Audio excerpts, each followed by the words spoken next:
If I have to fart, I'm gonna make sure it's material for the podcast.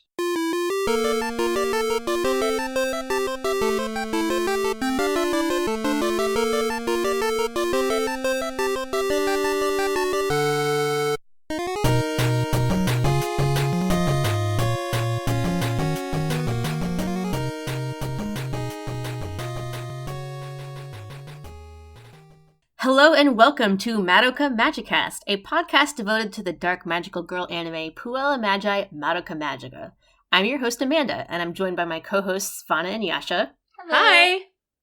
They are the owners of the biggest revolutionary girl Utena website, Empty Movement, and I'm joining them as they watch Madoka Magica for the first time ever, and we're going to talk about what they loved and what I love about each new episode, and maybe also sometimes what we didn't love about it, and about the show in general. So, hello, guys. Hi. How are you doing? I'm good. I was painting all day, so I'm kind of tired. And then so you're just high as all hell then on fumes. Yep. Awesome. Apparently they make paint that isn't like that anymore. Yeah, they stopped putting the good shit in it. Yeah. They still put it in external paint. That's why they tell you never to use like external paints indoors. Oh, because they still put the fumes in those. Yeah, because we got the paint we went down to like Lowe's to get the paint, and I asked the guy like, so what kind of face mask do I need? And he's like, oh, you don't need one with this paint. Yeah. I was like, what? Mm-hmm. Interesting. They don't want people huffing the paint anymore, I guess. I mean, you could always try eating paint chips. Maybe. There's no blood in paint anymore. Sad. Very sad. Excuse me, taking my drugs away. Wow. Anyway, how are you guys doing this week?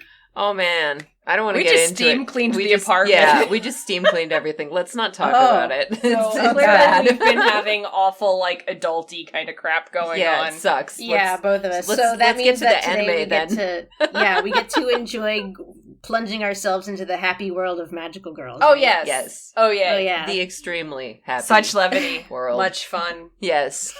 I can't wait to spend a half an hour with our good, positive friend, Gen Urobuchi. Yes. Yep. Such positive. Yes. Before we get to the episode today, we do have a Curious Cat question that we deferred until this episode from last week. So why don't we go ahead and address that? Mm-hmm. This is from Sen on Curious Cat, who I think is your good friend on the Empty Movement Discord, right? Yeah. Yes, absolutely. Yeah, he's the admin for the Discord. Sen says, hi, Sen here. What are your respective histories with magical girl anime, and why were you drawn to / away from it? Do you think it has... Alright, let's answer that one first. So what are your respective histories with magical girl anime, and why were you drawn to / away from it? I'll let you guys go first if you want. I'll go first. Because mine is very simple. My history with magical girl anime is having seen Magic Knight's Ray Earth once a long time ago, and then finding Utena and deciding that all other anime was crap and never watching anything ever again. That's more or less ditto for me, except that all of my anime was like that, like 1 o'clock in the morning MTV stuff. So I saw like all of the sexy stuff like Ninja Scroll and Ghost in the Shell, and I didn't find out till way later that there was also I saw that shows. Stuff too, but but like magical girl stuff though. Yeah, I saw Ray Earth specifically. Ray Earth was okay. I read that one about all the angels, but that's not magical girls. That Angel Sanctuary? Yeah. That is not magical girls. Otherwise. Yeah. Sorry. Now that I think of it. I don't really have much experience at all with magical girls, because I think by the time I found out about that genre in general, I was kind of aged out of it. Yeah, that's fair. That's kind of how I am with Harry Potter. Yeah, that's how I am about Labyrinth. Yeah. Harry Potter was a thing. I remember Harry Potter becoming a thing when I was in 7th grade. Mm-hmm. And although that's not necessarily too old for it, like I know a lot of people who are around my age who really love Harry Potter. Mm-hmm. For me personally, I was maybe a little bit too old for it. Also, I already had Sailor Moon, so I just didn't give a shit about Harry Potter. Yeah. That's basically like our life story with magical girls. That's our life story with almost everything. If anything becomes popular, we hate it. I'm sorry. Like, well, y'all are the Utena people, so we're busy being the Utena people anyway. But there's certain things that I think work better if you hit them at the right time in your life, and for me, magical girls for sure. That is essentially the core of my love for Sailor Moon. Yeah. So like, if I were to answer this question, like, when I was a kid, I was super into Sonic the Hedgehog when I was like in elementary school. I'm not a furry. It's amazing that I'm not a furry. I also was Sonic trash. Not that I have nothing against furries. I have absolutely nothing against furries. No, but Sonic has that reputation. Yes. One of the consistent things you'll hear me say on this podcast is that I try not to judge other people for their trash because I have so much of my own trash. So even if you're the kind of person who loves dark magical girl anime that are super violent that we've already said or we think are bad, like, it's okay. I don't hate you because I'm a recovering fujoshi, so I can't really judge you for liking your own shit that everyone knows is terrible. Anyway. That's like all of Utena, really. Yep. Yeah, exactly. So I was kind of aging out of Sonic a little bit. Mm-hmm. And then at almost the exact same time, I discovered Sailor Moon on Cartoon Network. Nice. And not to get into like personal details, but I was pretty lonely as a little kid growing up. And Sailor Moon was like exactly what I needed at exactly the right time. Oh, that's great. That's great that you had something like that. It really was. There was nothing else on TV like it at the time. I mean, literally. There was literally nothing else like it. I can see that. If you're a young person now, and you probably the equivalent kind of show for you now would be like Steven Universe, maybe. That's true. Mm-hmm. That was how deeply I loved Sailor Moon and how much of an impact. Like any kind of older gays, like anybody over the age of like 25, there's like a 90% chance they love Sailor Moon. It's true. Because that was what we had. That was what we had in the late 90s. I think we're the 1% here. Yeah, it's okay. It's okay. You guys had Utena. Like, you were, like, it was kind of like you were a little bit too old for Sailor Moon, like we were talking about earlier. Yeah. Well, to me, also, the bar of entry has always been, I just don't like things that are happy. It's just not reflective of my experience in life. So it's just not, like, I see something like Sailor Moon, and I'm like, they're having friends and fun and doing things together. This is so unrealistic. Okay, I'm the kind of person that was, like, disappointed that all of them came back. Yeah, because like at the end of like what is the first season, I know like they slaughter the whole cast, and I'm like, wow, they're not fucking around. Oh, never mind. No. Mm-hmm. I got like, wow, now I'm invested. They come back immediately. Yeah. I mean, the original show is a show for babies. It is. So they couldn't do it for, Yeah. I had the manga, but I only had the manga in Japanese, so I could only read it like kind of halfway using translations online. And I remember finding the manga a lot darker overall. Yeah. It is. So I remember liking the manga a fair bit more. The manga is good. That's why I like Crystal, because Crystal is just the manga. And a lot of people who don't like Crystal are like people who don't like the manga, and they like the original show. So if you like the original show, you're not going to like the version of the story that is significantly different from the original show. Like, of course you're not. And I don't blame you for that. But it's also like, maybe if the show wasn't made for you, and maybe don't complain about it constantly and ruin it for everybody else. I got a lot of Crystal opinions. Yeah, there's a lot of things about this. I see a lot of opinions, and I don't even look for them on Twitter. Yeah. I got a lot of Crystal opinions. Anyway, so for me, I have a very strong fondness for magical girl anime, and that is also the basis for some of my extremely strong opinions about Madoka Magica, especially things that happen later. Oh, for sure. Which we'll eventually get to on this podcast. Mm-hmm. Should be interesting when we eventually get to that. Mm-hmm. Okay. So Sen also wants to know, do you think it has potential to be feminist, or do you have a more negative reception to the idea of it being empowering? It was very empowering for me personally. It's one of those things that's like, it can go either way depending on how you engage with it, I think. Yeah, a lot of things are like that, and magical girl stuff is just another one of those things. Like, it depends on the specific, like, show. It depends on the person watching it. I mean, like, we just recently found some really terrible hot takes from well, I'm not going to mention the name, but it's somebody not nice. But hot Utena takes from somebody not very nice talking about corrective, yeah, let's not go there. And I'm God. What is your fucking problem? Yeah, so obviously this person didn't understand even the least little bit of Utena. And in that sense, it's not empowering for that person. For me, Yeah. seeing something like that, seeing what she went through, where her history is somewhat like my own as far as that kind of thing, and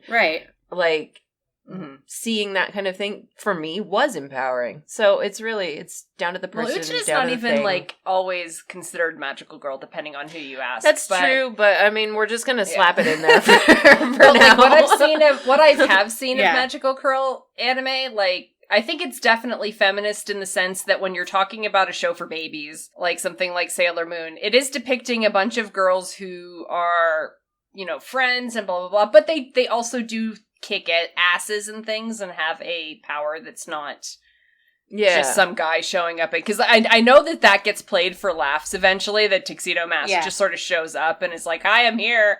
And that's, by the way, a thing that does not happen in the manga. No, I don't remember that at all. It happens a couple times as part of the story, but it's not every single chapter he's going to show up and tell Sailor Moon to stop crying. Yeah. That's, not a thing that happens in the version of the story that's actually written by a woman. Yeah, exactly. But that, I definitely would say it's feminist in that it's providing a powerful message to very young girls. Whether that message holds up under scrutiny as you get older is harder to say because the message is simpler. So and I mean, as soon as you start moving away in time, the messages become more complicated. Just from what we've noticed with Utena, do you remember way back in the day when somebody first said, "Oh, hey, this is really feminist," and they got almost mauled for it? How the turns have tabled. Yeah, I know, right? Exactly. But seriously, that was a thing that happened. And now, there's just so much shift over time. And as soon as you It's unquestionably feminist now. I know. No, nobody questions this anymore. Sometimes it's I'm a very feminist person, so please do not take me wrong when I say this, but sometimes it's almost a little bit too feminist for me. And I'm hard. I am hard left. You know what I'm saying? I am not anywhere near the center of the political spectrum. So, yeah. Yep. Seconded, actually. But but it's just as soon as you move away in time, you get meaning shift. That's just a thing that happens. And so that happened in Sailor Moon. There's some shit in Sailor Moon that's very questionable now. That wasn't controversial at all back when it aired. Yeah, I can imagine. Well, don't they age up Tuxedo Mask or some crap like that? It wasn't bad enough already. Decisions got made. Anyway, we should not get on a Sailor Moon cul-de-sac because I will literally talk about that for hours if you let me. So let's just maybe move on. And Sen had one more thing to close us out. He says, "Fuck you, Yasha. Evangelion is thematically complex with a cast as strong as Utena. Fucking fight me. Also, I love you." Okay, Sen. Okay, I'm the one that likes Evangelion, and I don't even agree with that. Okay, no, I got an answer for Sen. I got a real throw down the glove answer for Sen. Sen, okay. I'm drinking Vietnamese coffee right now. I'm appropriating your culture. Fuck you. Oh, man. Yeah, we're gonna fight later. Oh, dear. All right.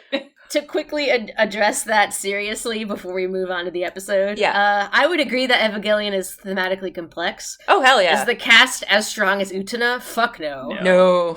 No way. I don't know if I can think of any piece of media with a cast as strong as Utena has. Utena's entire draw are the characters. Yeah. That's the thing that makes it work. It's not the nonsense plot and the so-so animation, sometimes good, sometimes bad. It's the characters are so strong. So I don't know if it's not necessarily fair to say that any anime has a cast as strong as Utena's. At least in my opinion. Oh no, really? Not this shit again.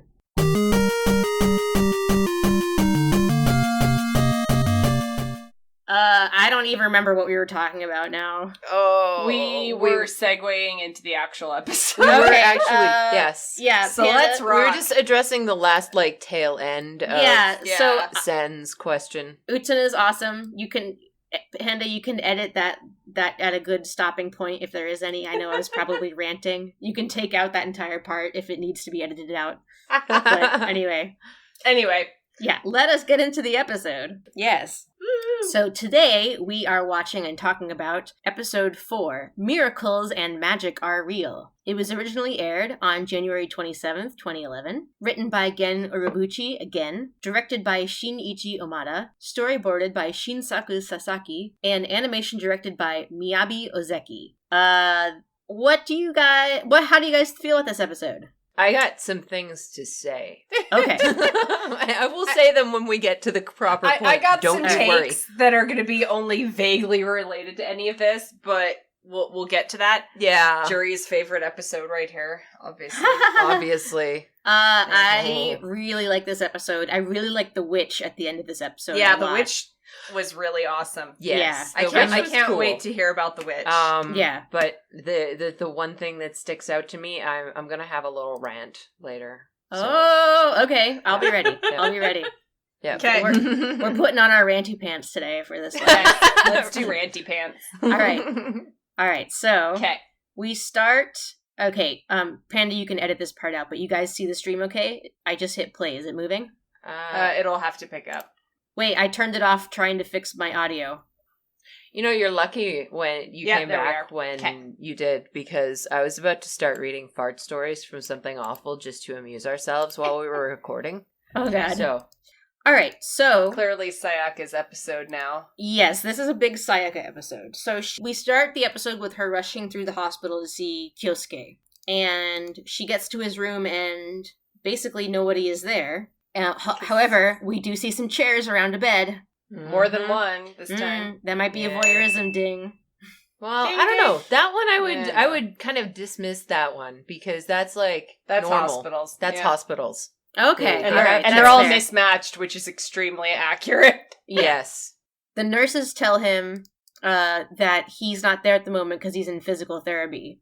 And then as she walks away, they start saying, oh, that girl comes to see him every day, and he's such a difficult case because, he had a promising future as a violin prodigy. Even if he learns how to walk again in physical therapy, his hands will never recover, and he'll never be able to play the violin. So his whole career as a musician is gone from the Vanna's beginning. sitting here silently so- clapping her hands because she works in Neuro is my specialty, and I spent a year with spinal cord rehab. Uh-huh. So they're kind of implying he has a spinal cord injury, and just for funsies, what he sounds like he has is a central cord injury. Pretty rare in accidents. Usually it has to be a tumor or something because the internal area of the cord is damaged, because that's basically what happens when your arms do not work as well as your legs do. So with central cord, a lot of people will walk out, but they have arm and hand problems that never really resolve, versus like a regular spinal cord injury where you're losing your bottom half, but your upper half might stay intact. Right. So he's got a very, unusual kind of injury there. Not that that means anything, but I just felt like... No, that's the being kind all of thing a spinal writer cord. would research. That is the kind of thing a writer would research. Yeah. And He has a specific kind of injury. And I think I will say that later on, you see him using crutches, so I don't know if he necessarily completely recovers his Probably ability not, to yeah. walk. Yeah. But I think the point is that he doesn't have that fine motor control in his hands anymore. No. Mhm. And they've got this bandage on his arm, and I'm like, he obviously he goes to the same hospital that Toga does because he's got a back injury, but we're bandaging the arm.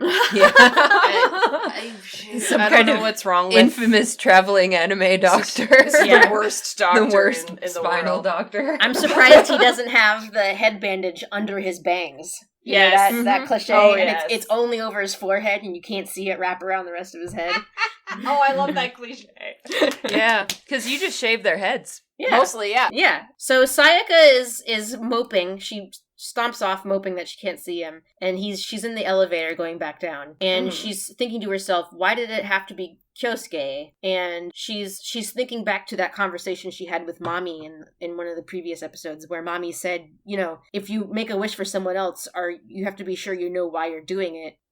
Are you really doing it just because you want recognition, or are you doing it purely for their sake, And she starts thinking, she starts actually thinking about that, what would he say if he found out that she did a wish for him, and she wonders if she's hoping for more to happen. And then basically, as soon as she finishes pondering that, she jumps straight to wow, I'm a terrible person, which to me says she thought to herself, I do want him to say thank you. Yeah. She's aware, she is completely reasons. She's aware of that. And then there's a voiceover where she's like, now that I think about it, I didn't understand anything back then, what it meant to pray for a miracle or to pay for one. And so that was a voiceover and not her actual internal thoughts in the moment. So that's some foreshadowing there in terms of where Sayaka's character arc is heading. Yeah, for sure. Yeah. They've been playing this up for a while now too, and you start getting the impression that she's aware this is a selfish wish on her part. Yeah. Yeah. But she's gonna do it anyway, so she is going to do it anyway. She's gonna do it anyway, a baller. Well, I mean, I kind of feel like at this point she's kind of wavering on, no, I'm not going to do it. Yeah, but she feels so bad for, this is a childhood friend of hers. It's not even just a crush. It's someone that she's known since they were very young. So she just has an incredible amount of sympathy for him. But why? Yeah. Look, this isn't Utena. Not everything is about boning. I mean, it doesn't need to be. All it needs to be is something that she wants from him that she thinks she's going to get. Yeah. I'm just saying. I just had to make the joke, okay? If he recovers and then never speaks to her again, that is not what she wanted. Yeah. So she should have probably folded that into her wish, which I guess didn't occur to her. We will find out. We will find out. Mm-hmm. Anyway, after the opening, we are at Madoka's house. She's eating breakfast, and she is having a flashback on Mommy's very terrible death in the previous episode. And she's zoning out, and her parents are like, hey, you need to eat or you're going to be late for school. And she just, starts crying at the breakfast table. As you do. Big mood. Yeah. That's how I feel every morning. Yeah, I remember the first time I watched this series, one of the things that struck me about this episode was, how it was dealing with a character death, in a way that's so different from other magical girl shows, because they always, just come back to life, or they use the power of love to come back. You know what I mean? Yeah. And the characters are treating this completely seriously. It's being played completely straight. Well, I mean, if everything leading up to this point didn't clue you in, bad things are coming. Yeah. We know that. We know that. There's just so much negative energy in this show. Yes. Yeah. And this that's why I'm enjoying especially. It. Yeah. For sure. She when she does head off to school, she sees Sayaka, and Sayaka's just having a boisterous conversation with Hitomi, and trying to pretend nothing is different. Yeah. Yeah, that just strikes me as kind of cold. Coping. Mostly to Madoka, really. Yeah, but because Mommy's dead, so who cares? But if Sayaka's battling and struggling with this decision, she's more likely to go want to hang out with this other one that is unrelated to it. Whereas her interactions with Madoka have all involved this decision that she's really waffling about and doesn't want to have to think very hard about at the moment. That's true. Yeah. It's still just hey, I'm just gonna abandon my grieving friend because I don't want to think about it right now. Yeah. That just strikes me as really rude, man. Rude. This is something we will get into later in the series, but Madoka here is being honest with herself about her emotions and how she feels about this situation. And Sayaka is not. Sayaka is putting on airs, basically. And we'll talk about it more later, especially at the end. But in my opinion, that's one of the big differences between the two of them. Yeah. Yeah, Sayaka's definitely got more of an acute sense of how she's supposed to present herself. Exactly. And Madoka's just like, wee. Madoka is just being completely genuine. Like, she doesn't have that trying to put on a facade kind of She has thing. she has no guile about her. She's just exactly. No, I mean, that's kind of like that's what makes a strong magical girl. That's the thing about the useless one, okay? Is she remember how they're so genuine about everything that they do and say. Like, they never have ulterior motives. That's what gives them value, though. Yeah. Is what I'm saying. Like, if they were... You remember back when I was like, oh, I saw the drawings, and I was like, oh, you're the useless one. Immediately, you already know that's a huge character trope. Shut up! I'm talking. Shut up! Complaining about. Shut up! I'm talking. Whoa! Keep the marriage quarrels together, ladies. I'm just okay. I just want to get through this. This is the trope. You know, somebody who is not good at school, not good at sports, not strong, not cool, not popular. Doesn't consider themselves, like, has kind of low self-esteem or whatever, you know already that they're going to be the one that's like, oh, but you've got something really special inside you. Yes. OP, please nerf. Yes. OP, please nerf. I think that is done in this show in a way that's, like, carefully considered and you can make sense of it at the end. Yeah. It's not like a Dragon Ball Z Super Saiyan thing where you just find the power inside yourself randomly for no real thematic reason in the story. It just kind of happens. This is I don't think that happens in Madoka. By the end of it, you guys will see eventually. Anyway, let's not get into that. Let's keep going. Let's keep going. All I wanted to say. Now I can do my thingy. What? Edifice watch. So I actually started looking up the buildings. Complex. Okay, that's already done in a Bond movie. Edifice? What do you mean? The buildings. So one of those buildings in the background is the Emirates Tower. Oh, is this the one you put in chat earlier? Yes. And another one looks kind of like the Empire State Building. The Empire State Building, and then there's another one that looks like I can't remember the name of it, but I think it's in Shanghai. Okay. The one that's got like the weird. But yeah, so all of the buildings, a lot of the time when they're drawing multiple buildings, they'll put several skyscrapers from other places all mishmashed into one shot. Right. Like, there's one that's the Burj Khalifa, there's one from Shanghai, there's one that's... So I just think that's really cool because it's very... Like, that's the kind of world-building weird crap I like. Yeah, absolutely. That's just another thing to me that's like, they put a lot of thought into this because nobody but us is paying attention to which buildings are in the background. You could just draw, like, generic buildings, but they literally chose to draw... Specific buildings. Ones. Yeah. So specific cool. notable buildings, but even. It's while they're talking in this, like... Thank you, Madoka, for being visually dense. Balcony? This is on top of the school. Yeah. I like how it's all high glass to keep people from jumping off the side. I don't know if that's glass. That might just be a fence. I think it's... Yeah. It's probably at least a fence. Actively trying to tone down the windows in this because there are windows fucking everywhere, okay? There's no opaque walls in this show. There aren't. But nobody lives in a house that has actual walls. So she did end up cornering Sayaka, and they're up here and they're talking about... Yeah, they are, after class, they go up onto the roof, and they're kind of just awkwardly sitting there in silence on the roof. And Madoka, they're like in a daze, kind of. And Madoka finally breaks a silence and says, like, it feels like we're in another country today, surrounded by complete strangers, because nobody knows what happened but us, and nobody else knows about the witches, and no one has seen them. Mm-hmm. Sayaka asks her, after what you saw, do you still want to be a magical girl? And Madoka doesn't answer her. She just starts crying. That is an answer. Yeah. I'm pretty sure that's a no. Yeah, I'm gonna go with no. Yeah, and Monica's, while she's crying, she's like, it's so selfish of me to go back now, but I can't stop thinking about the terrible way that Mommy died, Which is Spoilers, fair. Mommy's not dead. I'm totally calling it. Mommy's not dead. Either she's coming back some horrible way, or she's coming back because Madoka wished for it, or something. She's coming she's back not dead. as a car. She's still in the intro. That is... I watched for it. She's still in the intro. she could have just been, Ned Stark. Nuh-uh. This could be. No? No. All right, we'll see. No. We'll see what happens. This could be a false flag operation. All right. So Kyuubey says, Sayaka... Oh, fuck this. Oh, fuck this part. Fuck this part. Oh, Yeah. my God. Okay.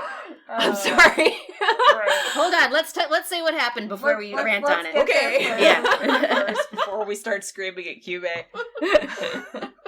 So, Sayaka asks, who's gonna protect the town from witches, now that Mommy is gone? And, Kyuubey says, well, now that this, no one's here, some other magical girls will show up because they want the grief seeds, so they're gonna just fill in the, it's like a power vacuum situation, kind of.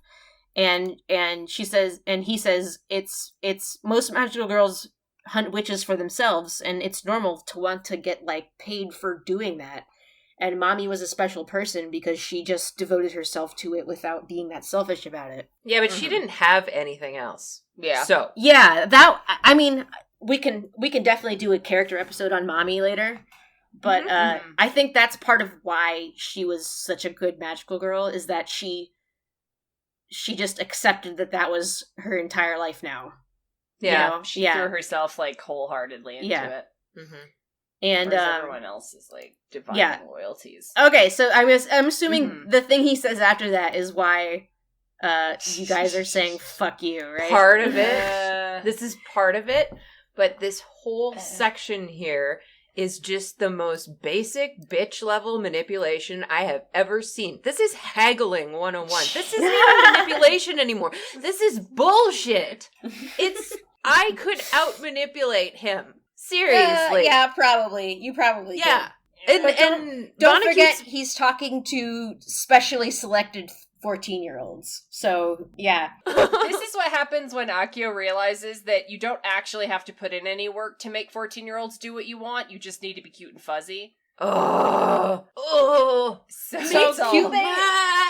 Kyuubey says, magical girls are going to come, and it's true that they don't, they're not like Mommy, but you guys can't really judge them since you're not magical girls. That's what he says to them. Look at that shot. That shot of Kyuubey that you've paused on is the pathetic shot. Yeah. That's the pathetic shot. Meme shot. I honestly... Oh my God, you're right! It is! It's the pathetic shot. That's the one where, with Asuka from Evangelion. Yeah. And Toga. Toga and does it too. Mikage does it. Pathetic. Yep. That's like a trope. And I know Sen's found 4 other anime where that shot exists. Yeah. And it's pathetic. And that's Kyuubey he's doing pathetic pose. We gotta post that one to the Twitter later. Oh, hell yeah. I'm pathetic. Anyway, he's like, well, I can't force you to do it, and if you don't want to wish, that's fine. I understand. So that is yet another basic bitch level move. Seriously, you make your offer and then you walk away because the person will oh no, come back. Oh, he makes me mad. That's not good. That's not good form. You can see through it very easily. It does not matter. He's talking to 14-year-old girls. I don't care. Now hold on. Do I need to be worried that you're so good at this manipulation? No. thing? No. I'm a nice person and I don't do bad things to people. Okay, good. I mean, I'm an attorney, so that's half of my job. If you want to be blunt about it, yeah. But I understand, what you mean. This is not subtle. No, it's not subtle. It's badly done. I'm just mad at a cartoon character, okay?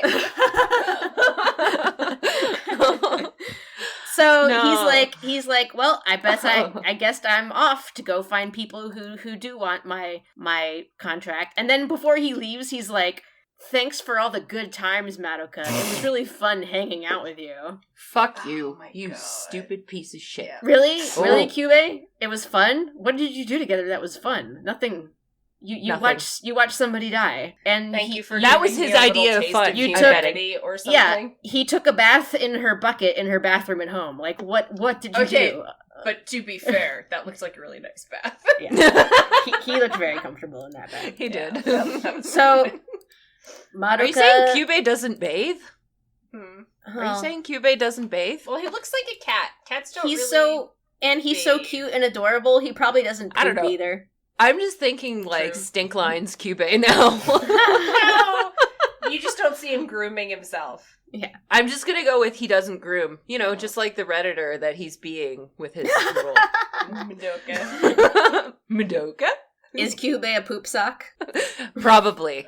Probably. Someday I know where that started. Yeah. I know where the I do word too. poop sock. I do. Like, you I do. do too, yeah. Ooh. Isn't that from Warcraft? No. No? Ish. No. Ish? Okay. I heard the original story of that. I will tell you someday. Okay, yeah. Let's before Yeah, before we get let's- into another cul-de-sac. let's keep it. That is another aside. So So Kyuubey's noping out here, 'cause I guess he's not Madoka- know Madoka- what he's selling. Yeah. Ugh. Madoka wanders to Mommy's apartment, which was apparently left unlocked, and she's basically grieving. Like she goes and she sets down her drawings of all the drawings that she had done of herself, and she just starts crying like she's apologizing essentially to Mommy for being unable to go on with making a wish and doing the same thing that she did, because they had promised each other to work together, you know? So she's really not taking it well at all. And eventually she wanders back down and I guess leaves to go home, and Homura is down there, I guess waiting for her. And Homura is like, you're being too hard on yourself, and, you know, nobody could criticize you for how you're reacting, and if anybody did criticize you, I'd you know, they'd have to answer to me. Yeah, which is kind of a weird thing to say, but all right. Okay, this actually, I wanted to mention this earlier, but we kind of skimmed over. Oh, sure. Through an aside. Sure, absolutely. Yet another instance of teacher talking about relationships. Immediate shot of Madoka. Immediate shot of Homura. Yeah, exactly. I'm sorry, but the lesbian implications are not very subtle. It's really not subtext in the show. No. You'll see. So far. You'll see eventually. Yeah, it's really not. It's text by the end of it. Okay. Yeah. That's in it that is case, completely it's intentional. Yeah. So she's like, I'm glad that you took my warning to heart and you're not going to become a magical girl. So apparently they're walking home. Bridge. Another bridge with a fucking weird skyline again. Yeah, this looks like an industrial area, and then they pan to shots of Madoka, and you can see the city behind her. So, like, they walk through this, like, New Jersey area. New Jersey. I'm confused what these huge pipes are that look like trees almost. Like, I don't know what those could possibly Those are be. weird. Yeah, I don't know what that tree thing is supposed to be. That other stuff looks kind of like just generic, like, oil. Industrial riggy, stuff. Yeah, kind of nonsense. But those other things look like fucked up trees or something. Yeah, this bridge is so high up. Like, it's Yeah, just, I've never all seen of these bridges anything. are so strange. Like, there's There's nothing underneath them, and just everything else around it is so far in the distance. It just, so many of these shots are constructed very similarly. Like, yeah. where and are they're we always right now? They're always talking about the same They're thing. nowhere. They're always They're on a talking bridge. about magical girl stuff. Yeah.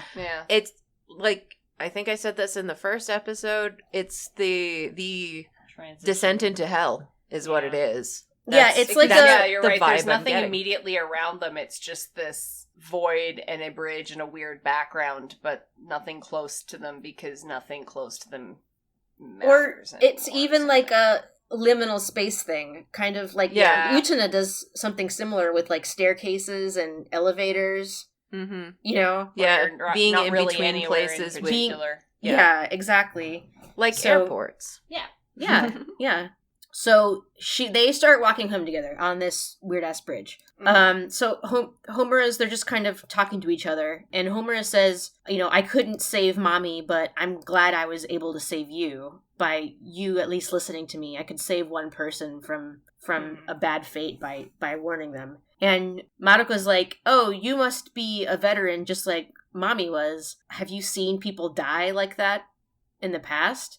And Homura's like, yeah, I've seen people die like that more times than I can remember. Like I can't even count the number of times I've seen that happen, is basically what she says. Yard stare, basically. Yeah. Like she says She's seen some shit. too many to try to keep count anymore is basically what she said. And That's pretty Madoka's yikesy. yeah, and Madoka's Yes. like, she looks genuinely sad to hear that, you know, because she is a good cinnamon roll girl who cares about other people, and she is. I love her. She's not useless. She does have care. Yeah. So, she asks Homura, like, is her apartment just going to stay that way? And Homura says, yeah, pretty much. She's just going to end up being a missing person, because if you die in a labyrinth, your body never comes out. So no one's going to... Oh, another detail that I forgot to mention at the time. When we were in her apartment, I really love the way it's drawn. Everything is still there, but it's all drawn to make it look like no one's home anymore. Yeah, like, it's just an the emptiness. pictures are still on the shops. walls. It's just the way that they frame it and all of that. It reminds me a lot of the way that Ray's apartment is framed in Evangelion. Don't talk about that shit show to me. Or like there's a shot of like her dishes sitting in the sink waiting to be cleaned, and they're never gonna get cleaned. Yeah. So just coming back to that whole missing person forever thing. Yeah, it's really sad. It's convenient that there's no body. It is. Yeah. How convenient. And basically Madoka just starts crying, and she's horrified at this idea that Mommy fought so hard and devoted her life to helping other people and saving people, and not only is no one going to know that she did all that for others, but no one's going to know that she died doing it, and that she's just going to be a missing person forever. And she fought so hard and got so far. Yeah, and in the end, it didn't even matter. Homura just still with her 1,000-yard stare. She's like, "That's just how things go for magical girls. So that's just how it is. You make a wish and you fight wishes for the sake of your wish, and then." Eventually something is going to get you. So, and then you're gone, and and she's like, people never remember any of the things we do. And Madoka digs her heels in deeper into cinnamon roll territory and, vehemently swears up and down that she will never forget Mommy and never forget Homura. And, she's really committing to at least being the one person who remembered Mommy for everything that she did. And Homura is just like unmoved by this whole emotional outburst. Like, oh, okay. Yeah. I mean, with what she says next, seriously, the whole thing, like, you're too kind and watch out, or that's gonna lead you into kindness tragedy. Is a bad thing. If that's genuinely true, then definitely she would not be reacting, because that is a danger sign. That is a sign that this person whom she adores, and that is very clear. Yes, we know that. But it's a sign that this person that she adores is going to get dragged back into trouble. So of course she doesn't react. Right. Of course she doesn't. Yeah. And, Mommy was special. Like, Kyuubey even said that. Like, yeah, she was a good person doing this to help other people, but most magical girls don't do that. Yeah. So, don't feel, like, Homura's like, don't feel bad for us. Like, that's normal. That's probably another reason why Mommy was so good at it, was because she was doing it unselfishly. Yeah. Because that would put her, like, on the scale of selfish to unselfish, that would put her closer to Madoka's side, which I'm kind of assuming that unselfishness and kindness and all of the heart qualities are the ones that make you good at this. So we shall see. I'm assuming that anyway. Yeah. So we cut back to the hospital. So more with Mr. Violin Boy. With the weirdest CD player on Earth. Like, yeah. So impractical. You can tell this was made in 2011. And that I thought you were going to say embarrassing, not impractical. It's the embarrassing CD player. I'm embarrassed looking at it. I like this scene because, like, this is the scene you know is coming. Yeah. Like, yeah. Like, so, the scene already. Yeah, so Sayaka goes to see Kyosuke in his gigantic hospital room with bookshelves. And Kyosuke is listening to music on his weird CD player, and she's trying to make conversation, and he's, like, not responding really to anything that she's saying. She's even, like, complimenting him, like, oh, you're the reason I know anything about classical music. It's all thanks to you. You introduced me to this new thing that I like. It's, if you hadn't been there to help me get it into it, I wouldn't know anything about it. She keeps talking about herself. Yeah, she does. Yeah. And she's not trying to get anything about him because she knows better than to ask, but also... Well, I mean, let's be real. Most people do that. That's not like a character flaw. It is, but it isn't. It's not. It's I'm not something saying that everybody flaw. does. It's just that he's so closed off that... Yeah, he is being very cold. So Sayaka might also be trying to, get him to respond to her by complimenting him a little bit, That's kind of more how I took it. She's trying to not prod him by keeping it on her. Right. Whereas she's also trying to, lure him into responding by talking about things that he likes. Yeah. She's or trying. That she assumes. Very hard to that, she's trying very hard to, be there for him. And he's, being kind of an asshole in this scene. I wouldn't really say that he's being an asshole. If she's been rubbing this in his face for years and years, that's gonna leave a mark, man. Yeah, I can definitely see it both ways. And we do have to remember it's the same situation with Utena, where it's okay, they're not always going to do the logical thing because they are supposed to be kids still. Yeah, although it's easier to accept that. It's easier to accept that in Madoka because they are drawn in such a way. Look like children. Yeah, they actually as opposed look like children. To the college students that apparently go to Otori Academy in middle school.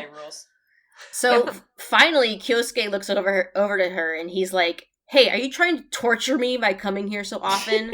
Because I can't play the violin anymore, right? And you keep bringing me violin CDs. Are you doing this on purpose to make me feel bad?" Which, obviously, she's not, but he's lashing out right now because, he's not he knows happy. That too, but... Yeah. This is just an unfortunate situation. Yeah. Nobody's doing anything wrong here exactly. It's just that he's not telling her that he doesn't enjoy that, and she doesn't have the sense to know that maybe you shouldn't rub somebody's lack of ability in their face for multiple times over, nobody years. watches the Olympics at spine rehab. Yeah, exactly. Yeah. So it's just lack of judgment. They're kids. So he gets so pissed that he slams his injured hand down on his CD player, and it's actually breaks the CD and cuts his hand and splatters blood on his bed. Actually kind of messy. And that is a lot of blood splatter for a little hand cut. Okay. Yeah, but and I should know because I've shorn off the side of my fingers twice. Yeah, Yikes. But CD's fracture really. Yeah, I know. Yeah. I had some really sharp knives. So she's like, don't you can't give up. You're in physical therapy. You'll play the violin again someday. And Kyosuke's like, they told me to give up. That's my prognosis. I'm not going to get better. I will never play the violin ever again. So she's been trying to encourage him and keep him positive, but he's not positive. He doesn't feel good about his situation right now. Well, why should he? Yeah, and why should he? He's we were talking earlier about how Madoka was grieving. He's also grieving technically in this situation. And he says they told me to give up unless magic and miracles exist. And they don't. This happens to be a magical girl anime. Yeah. So Sayaka's they do exist. That line should have come with a womp womp. Yeah. Come on. Such a setup. She looks up and looks out the hotel window, and there's Kyuubey's creepy shadow. Mr. Shit Manipulator himself. He doesn't need to be a good one. No, I know he doesn't need to be a good one, but I'm still going to look down on somebody who is below my level. I'm a Toga fan. Okay. That's what I do. Okay, yeah. Okay, hold on. Who is the better manipulator? Toga or Kyuubey? Now, Toga. I want to say Toga. However, it's Toga. Kyuubey only goes after people that he's 100% certain he can manipulate, don't you think? That's a sign of weakness. He doesn't challenge himself enough. Exactly. You can't judge them until you see Kyuubey interacting with someone above his level. Yeah, that's true. Which I'm guessing you're not going to see. I wonder if that will ever happen.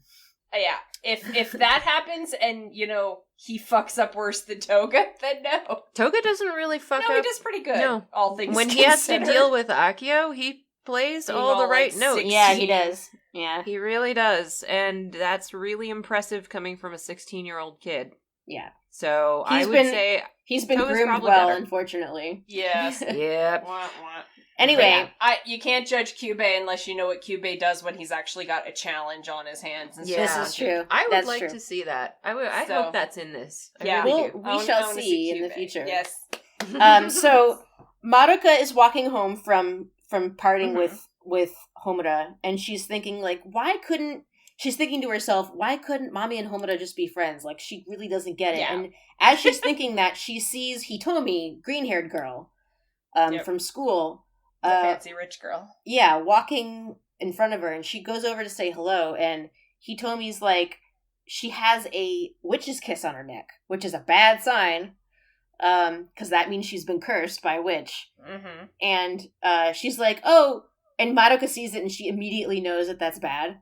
So she's like, I'm going somewhere wonderful, you have to follow me. And she's doing this weird, walk.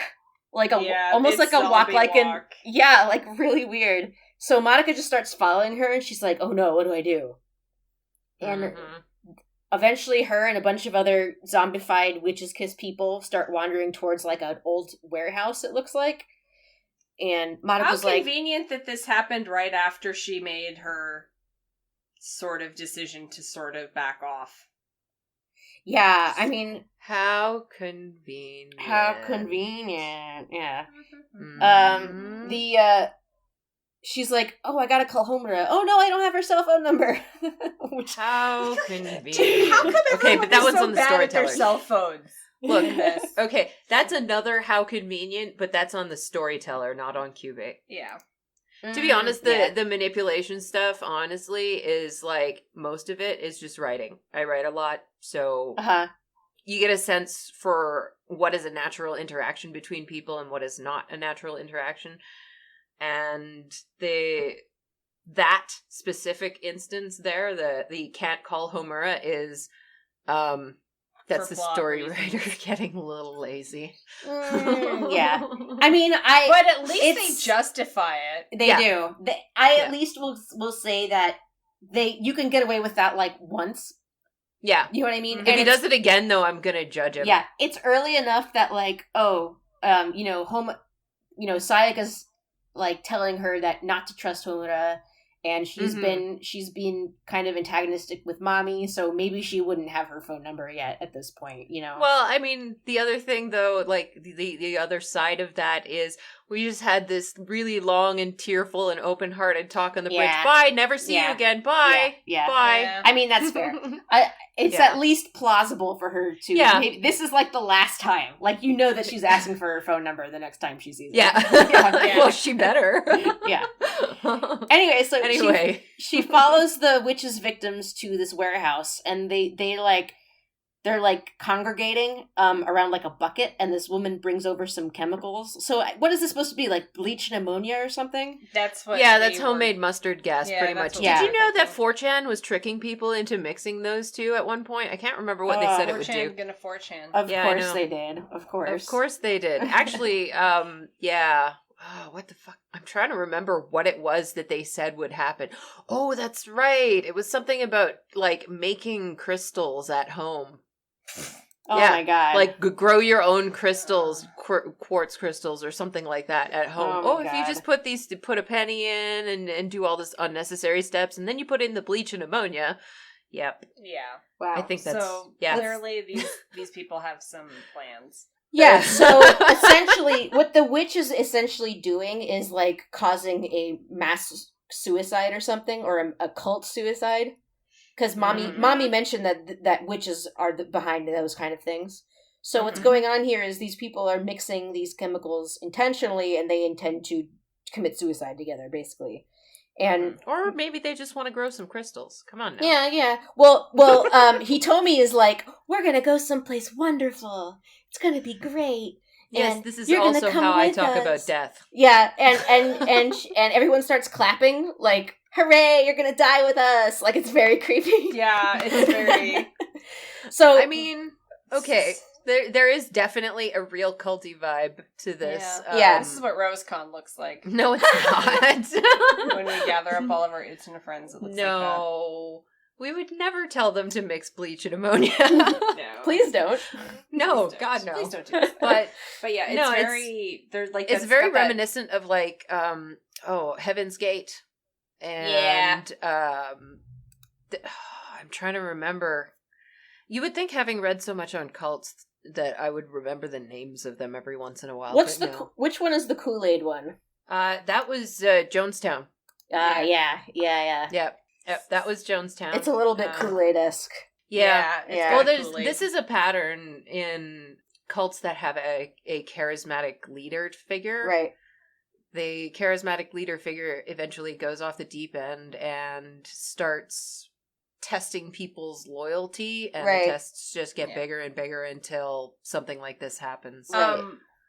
But like a huge thing, especially like, I'm trying to think of where this falls in terms of like when Yeah. happened, but this- like that there's that whole thing of like people that join cults and get embroiled in this tend to be like isolated from others. Mhm. And I find that interesting given that this whole group of 14-year-old girls has basically kind of chucked this one character off a building as far as how much attention they pay to her the moment they got into the magical girl thing. Yeah. So I can That I is can kind kind of of- see yeah. like, oh, she feels isolated right now, so she's more susceptible. I feel That like is a that's- good point, actually. Yeah. Yeah. Yeah. I feel like that's pretty solid. In Madoka's head probably means this is my fault because Yeah. Madoka's Yeah, sort of maybe. I mean, person. Cause he told me he had that moment where, like, she had her little gay panic moment in the... yeah, and then runs away like, And "Ah, she's you like, ignore you guys are me." doing stuff without me, kind of thing. Yeah. And So, this is how you end up in death cults. yeah, so Yes. Madoka So- runs forward, she grabs the bucket of chemicals, and she throws it as hard as she can out the window. And Mhm. Madoka, like, I want to point out here, Madoka basically saved all of these people by doing Yeah. this, you know? Yeah. And She's not relying on being a magical girl. no, she's just intervening doing anyway. she's just doing the right thing. Unfortunately, they all don't seem very happy with her for doing that. Yeah, they So- turned into just straight zombies at this Yeah, point. so she runs into what looks like a storage closet, and now she's like, she locks the door and she's like trapped in this dark room in this factory, and she's like, oh god, what am I gonna do? And a witch appears. So this witch like starts as like a cloud of bubbles, and then the cloud like kind of surrounds her, and then Madoka's standing in front of a bunch of old TVs, and all of a sudden all the TVs turn on at once, which is very creepy. Mm-hmm. And these little mini angel boys appear, and they fucking tear her to pieces to bring her into the labyrinth, which is horrifying. It totally is.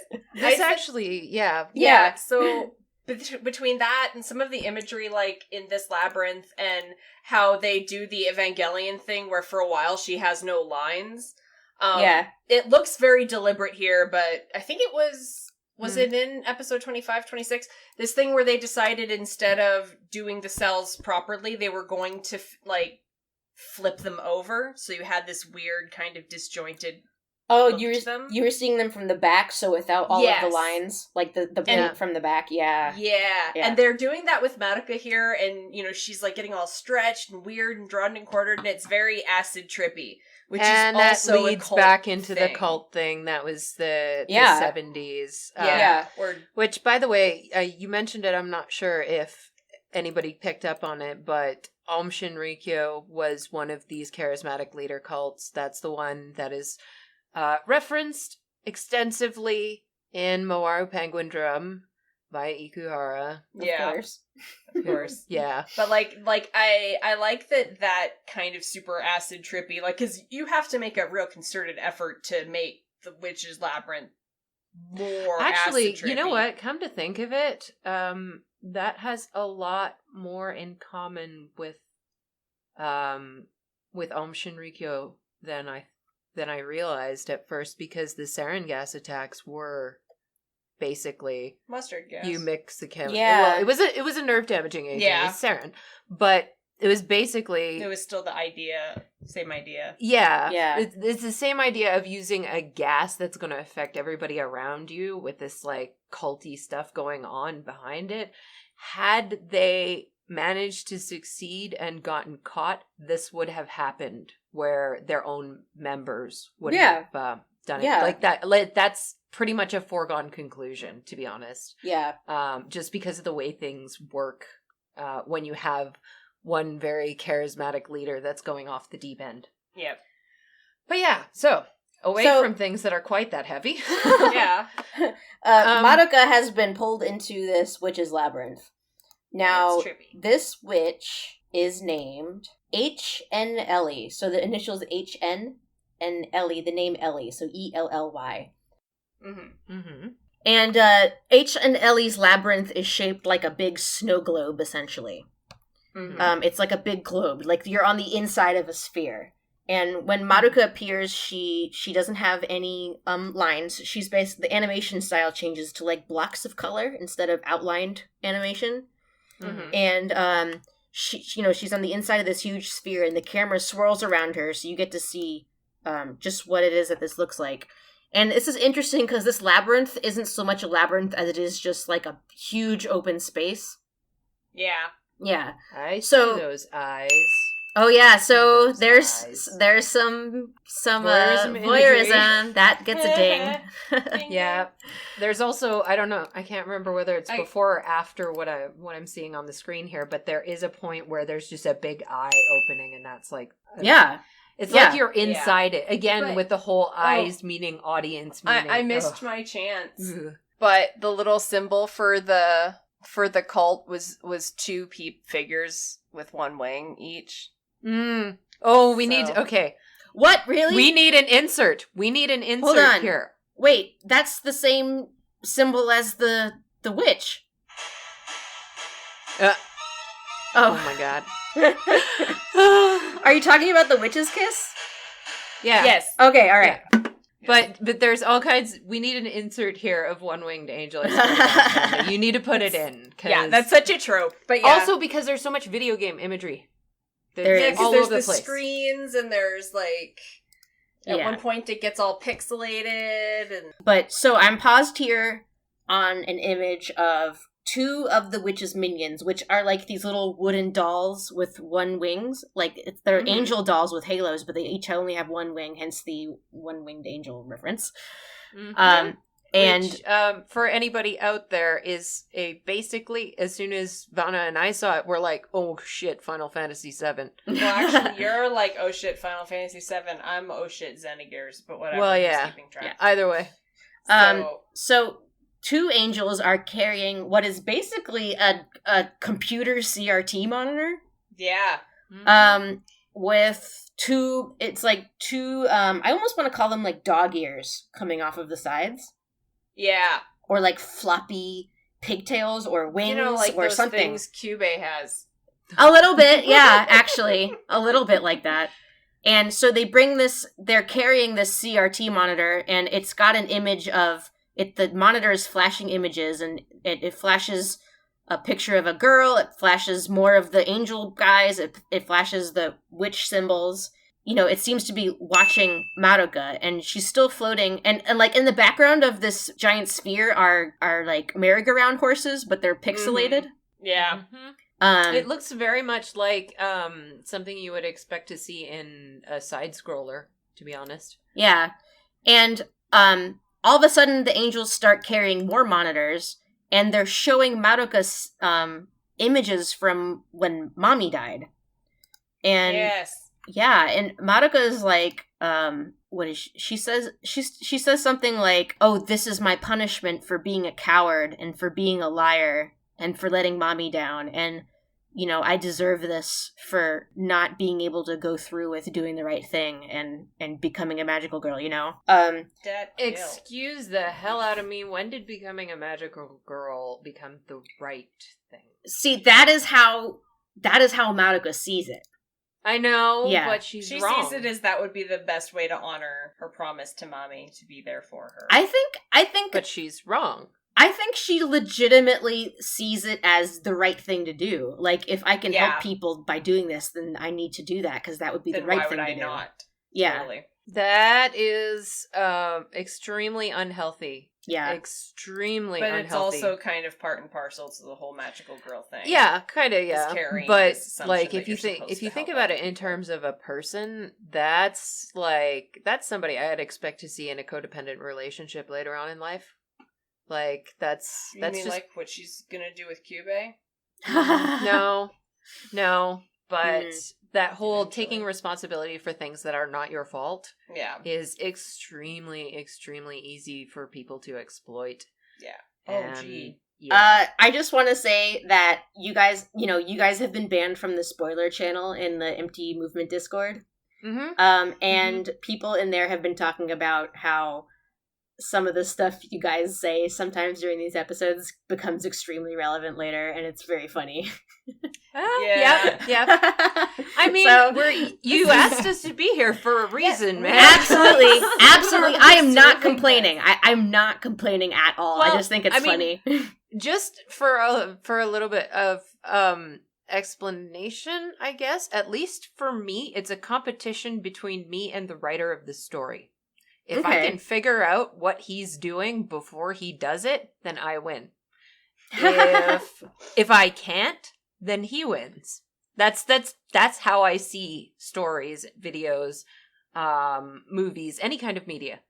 That's honestly how I see it. It's a competition between me and the author. I mean, I do get what you're saying. Yeah. Because, like, half the time I can, if something is really poorly written, you can just tell what's going to happen, and there's no surprise. Oh, yeah, exactly. Yeah. It gets lazy. Yeah. So, lazy story writing. Yeah. So, more on this witch, actually, because I forgot to. So, this witch is HN Ellie. So, the witch itself is actually that CRT computer monitor with the wings. Yeah. That is the actual The Witch, and the little angel dolls are her familiars.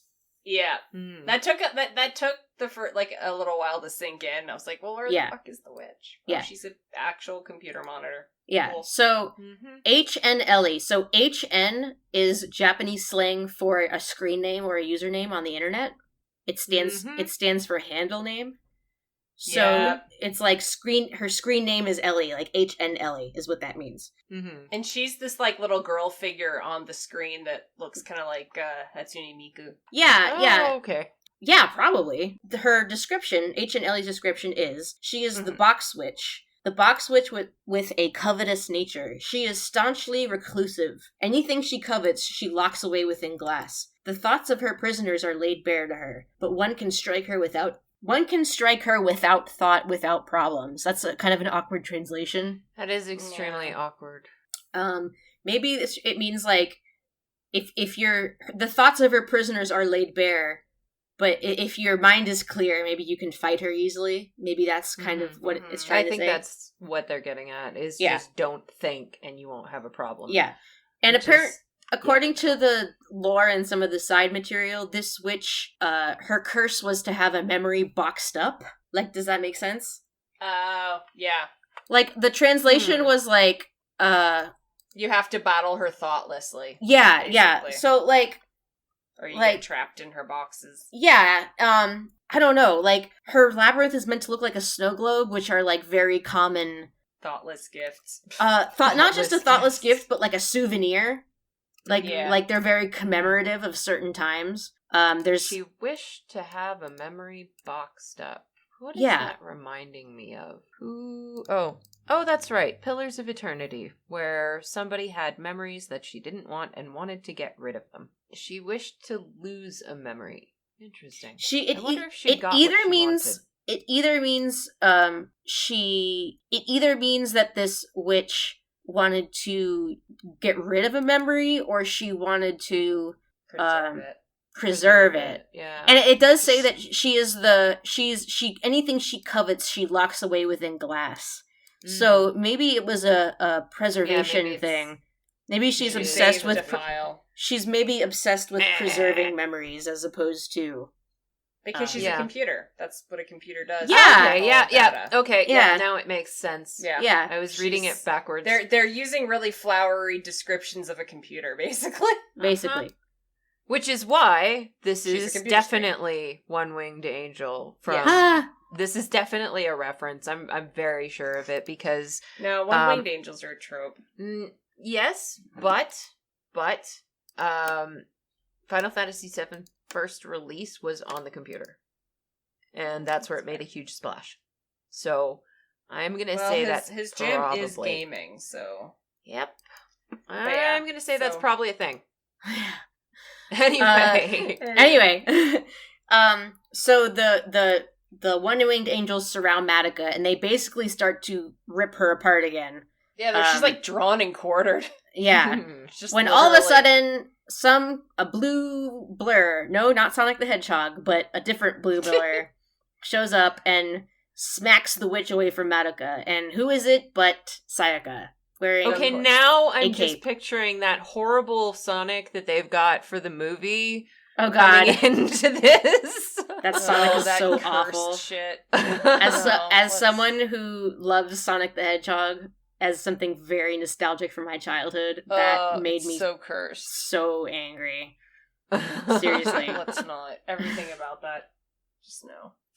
Okay. So yeah. Sayaka shows up. She kills the witch. Her magical girl suit is very cute. We talked about it earlier.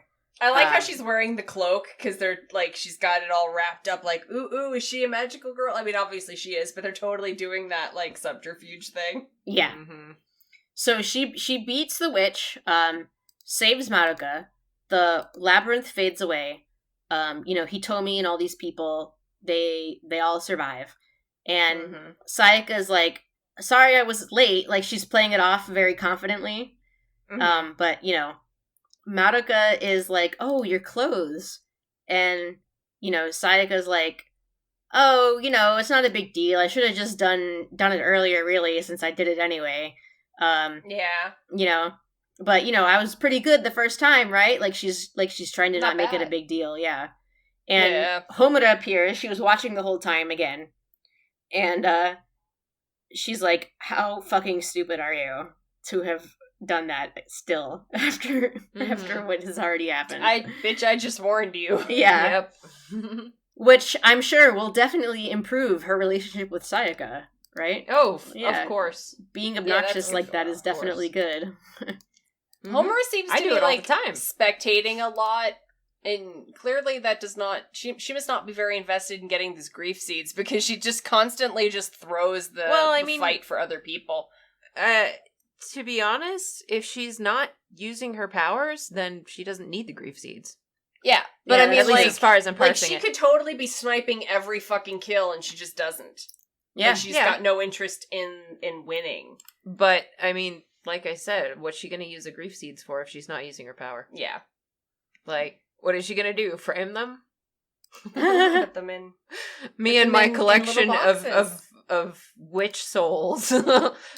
That's actually really creepy. I mean, so that would be the creepiest magical girl. Okay. Wow. Homura seems very uninterested in getting grief seeds. Like, even there's like a scene earlier where one falls and Mommy's like, here, you can have this one.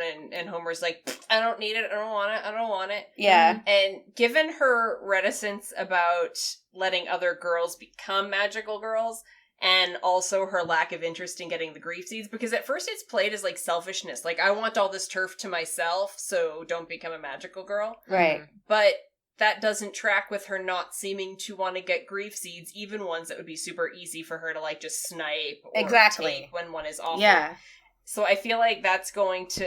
The existence of the grief seeds is going to relate to why Homura doesn't like magical girls. I'm still anymore. saying grief seeds are dead souls, magical girls or something.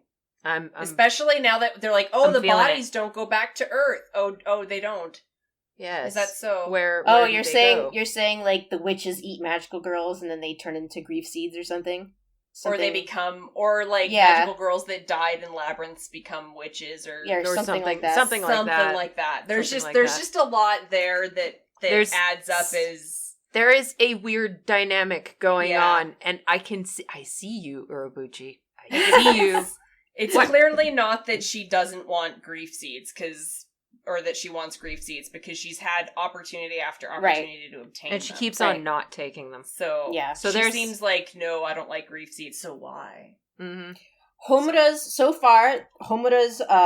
the motivation that she actually has shown us so far is preventing Kyuubey from making a contract with Madoka. Like, that's the one thing she's completely obsessed with. Super against. That is literally, like, the only thing we still know about her at this point. Well, I guess, or maybe just in general, because she's also kind of pissed at Sayaka for doing this, but she isn't, like... Yeah. Most of her efforts are focused on Madoka. Yeah, but she also seems like she knows that now that Sayaka's done it, Madoka's, like, 8,000% more likely to do it, too. Yeah. So she's got this, like, fine. Anyway, if anyone needs it confirmed for them, the next scene does in fact confirm that Kyosuke's hand is completely fixed somehow. Yeah. Somehow. Yeah.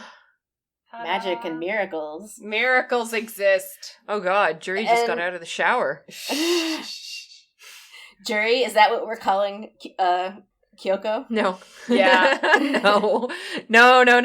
It's just, Juri shower crying. Miracles exist after all. Oh, that. Juri comes out of the shower. Yeah. I'm just doing my part to keep Oscar alive. Okay.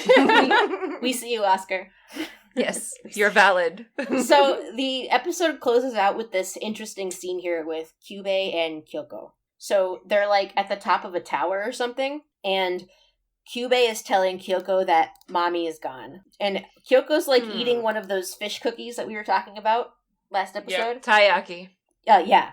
And she's like, well, I showed up because I heard mommy bit the dust but look, I got here, you told me she was gone, but look, there's another magical girl here and she's here. You didn't tell me this. And Kyuubey just doesn't seem to really give a shit. I mean, he wouldn't, would he? No, he would not. He doesn't really take sides between magical girls. Yeah. You know what? Kyoko, though, definitely seems more like... Kyuubey doesn't give two fucks about them once they've signed the contract. He really doesn't. They're dead. I'm really... They're dead. Why invest yourself emotionally in something you know is about to die? Yeah, true. So, I mean, I guess that's self-care on his part, not caring about them. It's preserving. And, anyway... Right before the episode ends, Kyoko's like, I can't just give a rookie prime territory, so I'm just gonna have to get rid of her permanently. And then we get the ending theme. She's literally a mafia don at this point. Well, I mean, she was a good choice for you then, for the illustration. Veto over definitely. Yep. Yeah. And, like, she's got Kyoko is interesting because she is posited as, like, oh, here's one of those magical girls we've been talking about this whole time. Like, we keep talking about selfish ones and magical girls that are bad and they don't really help people. They're in it for themselves. Here you go. Here's one of them. Yeah. One of them was going to show up eventually. And she's, like, all the villain tropes. She's got the little fang, and she's, like, terrible, unfeminine body language, because that means you're bad. Yeah, like, don't give a fuck. Eating crudely. If there's one thing that I can probably say about her, based on this brief acquaintance, she's probably not going to turn out that way. I would be very surprised if she stays a selfish evil cow, the tiny villain through the entire series. I mean, that would give her a character arc to have if she had some kind of growth. But I mean, like, growth doesn't necessarily have to be in a good direction. That's true. She could have also, gone more evil, which is also a character arc. Yes. But the thing is, like, everything in this has been so invested so far in setting an expectation to to overturn it at a time of the story's choosing. So I'm just going to say she's probably a good guy. We shall see. But right now she's being introduced as the selfish counterpoint to, like, Sayaka, who's definitely not sitting there, like, figuring out what territory she now owns. And no. Yeah. Like, her motives were complicated, but altruistic. Whereas, like, having Kyoko be introduced in this episode is basically like messaging that whatever reasons Kyoko got into it, they're not, I want to save a concert violinist. Yeah. Mm-hmm. Like, she's the selfish counterpoint to...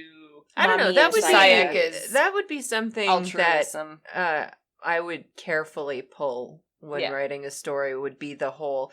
Kyoko actually got into it for altruistic reasons, well, but like, then that's got the thing, severely burnt by them and became this selfish, horrible bitch. Like, at the super level, she's presented as, like, this clear and obvious selfish counterpart to Sayaka. However, we already know, based on how Sayaka's storyline, is presented, that it is selfish. Mm-hmm. Like, she's an Utena. She's wrapping a selfish desire in altruistic actions, but she still ultimately wants this fuckboy's attention or whatever. Mm-hmm. Yeah. So she supposedly wants the right thing, but kind of not quite, which kind of means to me that, on the other hand, this Kyoko character is going to come off as selfish and be like, I'm in this for me, oot, but not... It's going to get... Yeah. Yeah. The reason that I'm saying I would only carefully pull that off is because if it's not done well, then it gets really obvious. So if it doesn't get obvious in the next episode, cheers to Urobuchi. But yeah, We shall see. We shall see. Yeah. But everything about the way Kyoko is, like, presented is just so every trope. Like, she's in the tall building, she's eating, she looks crude, she's got fangs. She's the red one. She's the red one. Yeah. She's the Asuka. Yeah. Yep. I love Kinda Kyoko. love it. Yeah, we're getting into we're getting into the middle part of the series now, which I like to think of as the Sayaka and Kyoko arc. But nice. Yeah. Okay. Sweet. Yes, so I'm looking forward to watching it with you guys because it's one of my favorite parts. Yeah, awesome. for sure. Yeah. So if you guys had one wish for this episode, what would your wish be? I feel like the witch was too short. Yeah. I wanted more witch stuff. I could have gotten More more witch. HNLE. Yeah, That's a very cool I could witch. have done a lot more with that. Like, I Yeah. wanted to see more of it, and it felt like a shorter sequence than the previous ones. To be honest, I kind of like before we had recorded episode 3 actually, and rewatched all of that, I kind of forgot that she even existed, which sucks because Yeah, I it's love very the witch. brief, I yeah. love the witch labyrinths. They're great. The Witch Labyrinth could be literally half the episode, and I neither wouldn't of us would complain. argue. We'd be Those like, are "That's great. fine." Just throw enough bullshit on the screen for me to look at and try and chew find on. patterns in. Yeah. Yeah, and I would be just so happy. Totally, 100%. Absolutely. I love So- like one cool thing about this witch, was that we got to see a little bit more about how they curse people. So we did get to see more of that. Yeah, know? because Yeah. we keep getting told about their victims, but now you actually see like a human cost being connected to them in a way. Yeah, in like which a I tangible liked. way, yeah. Yeah, it upped the stakes really well that way, I think. Yeah. Mhm. Now it's like, oh shit, it's not just magical girls that are biting it here, it's people get Yeah, killed in- like being told about that does not have the same impact as actually seeing it. Yeah. So I'm glad they followed through on that one. Yep. That's really Yeah. good. How about you? What about your wish? Yeah, what's your wish? What would I wish for? I would wish for 4chan people to not tell people to mix ammonia and bleach. Yeah, that's I cursed. mean, if That's they pretty had bad. if they had done Very that cursed. just after all of this white supremacy bullshit started, then I'd be just fine with that. I'm sorry. I mean- got no patience for people who want to genocide people. Yeah. Yeah.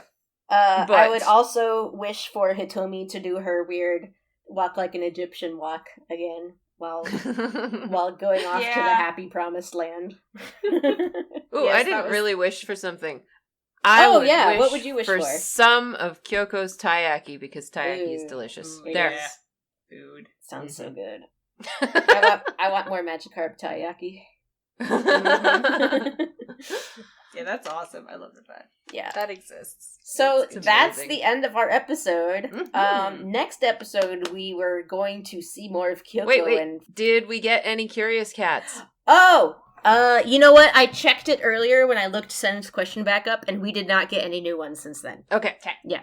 So Y'all are slacking. Yeah. I'll tweet it out later. I will tweet it out later so that we can maybe get a few more questions by the next time we record. Yeah.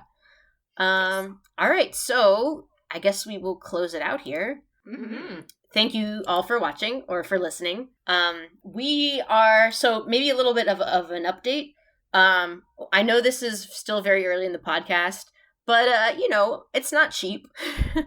It's not too expensive either. Like, we can afford it, but having a little bit of financial help wouldn't be too bad. And we've kind of debated, like, how people might be able to support the show if they want to. And I know that with Empty Movement, Yasha and Vanna don't really like doing the Patreon thing. Like, you guys prefer to have a physical thing to actually give people.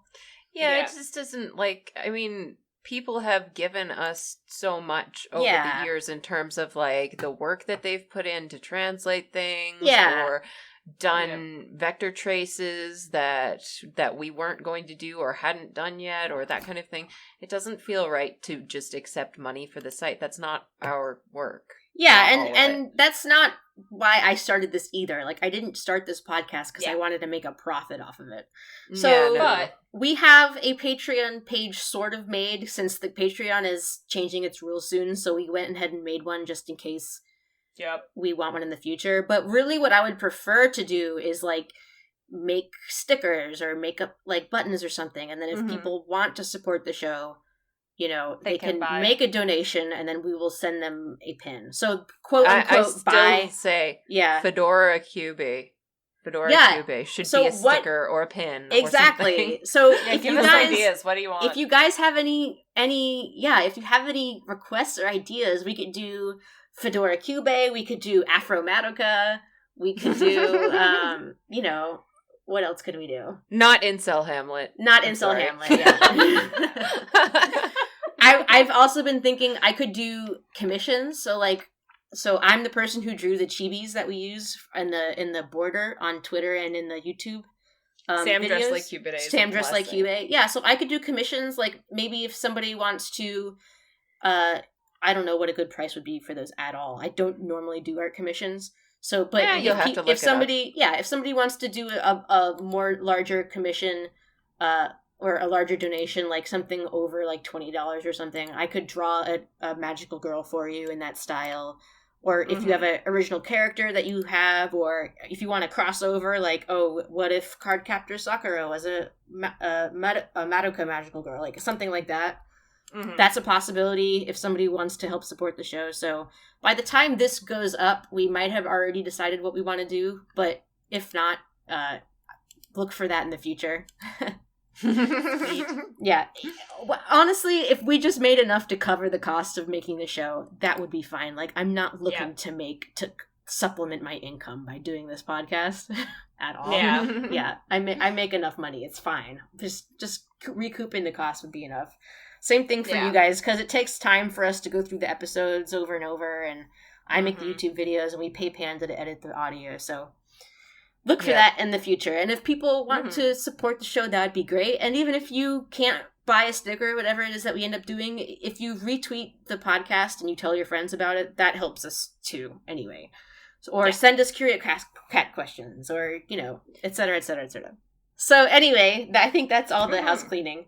I think so. If you want to follow us on Twitter, we're at Madoka Magicast. Also on Tumblr at Madoka Magicast.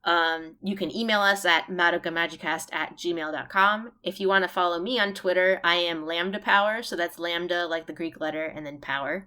And I am also Sailor Shitpost on Tumblr. Oh, yeah. Okay, and if you want to follow us, I don't know why you would want to, but if you do, then just go to otori.nu, ohtori.nu. That has everything that we do pretty much linked on the page there, and also our Twitter is ohtori_nu. And we're gonna have a pillow fort soon. Yes. Well, we already have we're gonna, a pillow fort. We're gonna put things on it soon. Pillow fort is great, and I hope it takes off. Yeah, I like it a lot.